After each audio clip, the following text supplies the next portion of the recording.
we have about 400,000 people that we need. Right this morning at Ford, we had 6,000 stalls that were open with no mechanics in them to fix our vehicles.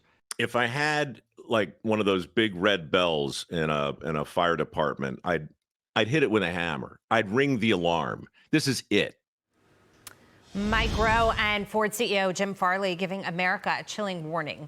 Train the workforce for manufacturing now, or China will expand and build nearly everything that we consume. And a new report shows that if the U.S. doesn't change course, the country will be almost 2 million manufacturing jobs short by 2033. So I'm going to come to the youngest person on the panel, which I think is you, Karine, and ask you this. We keep talking about Mike Rowe sounding the alarm in the way that he has. Trade schools, we've seen anti-Semitism on campus. We've seen campus as a place of indoctrination. We've seen campus as a place where you can't get an education that's going to end up getting you a job to pay back your loans. Why aren't more people going into the trades? Why are there still so shortages? Is it something that the kids don't want to do? Well, I think it's just something that they've never seriously considered because it hasn't been seriously presented to them. So I graduated high school in 2017. These were just not conversations we were having at that point. Trade schools were not, trade schools, vocational schools were not a popular option going forward. Now it's become part of the conversation more and more. And actually, when I was on the campaign trail, I was always heartened to hear how many young people I was interviewing who did go to vocational schools or did go to training schools. But there are efforts underway to expand those offerings, obviously. I think that's important. But there's also still a cultural taboo that you need to go to college to be successful and gain the skills that you need in our high-tech economy, et cetera. But part of what's going on is those types of majors like computer science, healthcare, that you think of more job-oriented are actually becoming more popular. But the question I have is, do you need a 4-year degree to learn how to code and to get the coding job that you want? I think that people are starting to think more creatively about this, and it's good. There should be different. I think Ford, for example, has a training program. But you're talking about coding, which is different than the mechanic that the CEO of Ford is talking about here. And I'm just trying to understand and think about some of the things we talked about today. Taylor was talking about this anger in the Gen Z generation that both sides are rigged and that the system isn't working for them. And, you know, what is it about them that's rejecting this?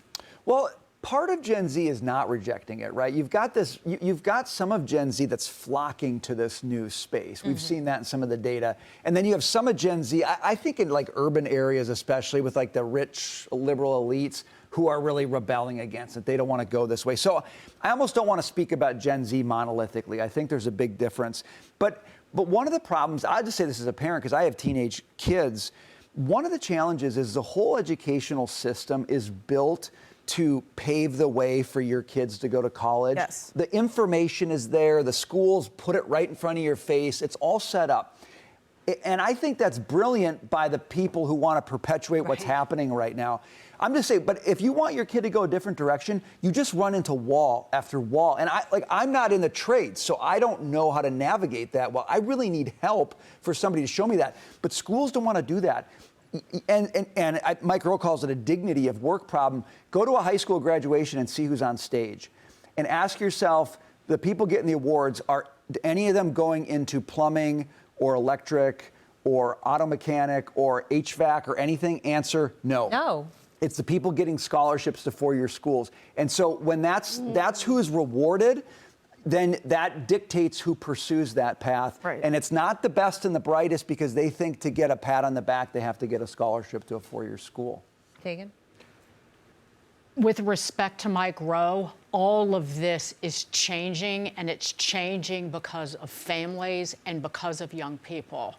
Because those families and those young individuals are smart enough to know I am not spending that money to go to a four-year school, and I'm not going to get out with a degree that is, one, valuable, certainly not worth what a family would pay for it, certainly not worth borrowing all that money, and it's certainly not valuable to me as a person. It is not, those degrees, those experiences very often in college are not rewarding beyond like, yay, party. You get to rush. That's the biggest reason I hear people talking about going to places like Bama is, oh, I got to rush. Well, and so their parents can go to a good football game, which is what I'm excited for. That's an expensive way to watch football, Taylor. Can we talk about parents, but it's though, not. for a second? But it's not valuable. It's not a valuable experience, and it's not a valuable degree. And I wanted to point to some enrollment data. So undergraduate enrollment has gone up 3 years in a row. It's up about 2%, but graduate enrollment is flat. But if you look at overall college enrollment, dig into a 2-year school and you go down to the 2-year school and mechanic and repair technologies and technicians majors in those 2-year schools, that enrollment is up more than 10%. That's where people are going. That's great. It's also where the money is. Right. You can just make a lot of money going into these trades. There's high demand for it. You can become a business owner. It's a clear path towards starting your own business, striking out, or just making a lot of money working for somebody else. But I think right now, especially to your point, like you get this 4-year degree, and at the end of it, it's becoming more difficult and more difficult to cash in right away. So while enrollment's up, I feel like people aren't flocking to it the way I think they should be. And I go back to this notion of parents that you bring up, because my mom has said, and I went to college 27 years ago, that she would take the money that she spent on my private school education in college, invest it in the S&P, and tell me to go do a trade and start a business. But she says that. She says she's evolved, Taylor. Yes. Is she really? Because if we had that conversation today, would she say to me, that's what you should do, or are you crazy? Yeah. You're getting to the root of the problem. It's going to come down to parents like us who are raising a 2-year-old who in 14 years, when they're 16 and we're thinking about SATs or a vocational school, it's going to be up to me to educate my daughter and say there are other alternatives. And yes, honey, I will still love you, because it is not a trade down, it is equal or better. The messaging will have to come from me to say, here are all the options, not here are the options for the school tour. Is it NYU or a school at the SEC so I can go to a good football game, honey? Just kidding. But here are your other good options, just as good, if not better options. So I think it's going to be messaging, and the proof in the pudding will be, old-fashioned parents like me who were raised saying you have to have a 4-year degree to be successful, to change my mindset so that next generation, my 2-year-old, instead of sending her to SAT school prep, looking at all of our other options on the table. I don't have an answer for you. I hope that I will be able to say that, and I think I have time on my side. I think Brian's in a much difficult position where his kids are 14, and you're kind of in that in-between. And government's thumb is still so far on the scale of 4-year schools. It's very hard for these other schools to get into that mix. It's not impossible, but it is just really hard right now. You might be considered a trailblazer in pushing your kids in that avenue if that's something that you're considering, whereas by the time your kids get to that age, the road might have been paved I think a little bit more. Ask anybody. I talk to people all the time. Just God bless the ladies who work at Proper Foods.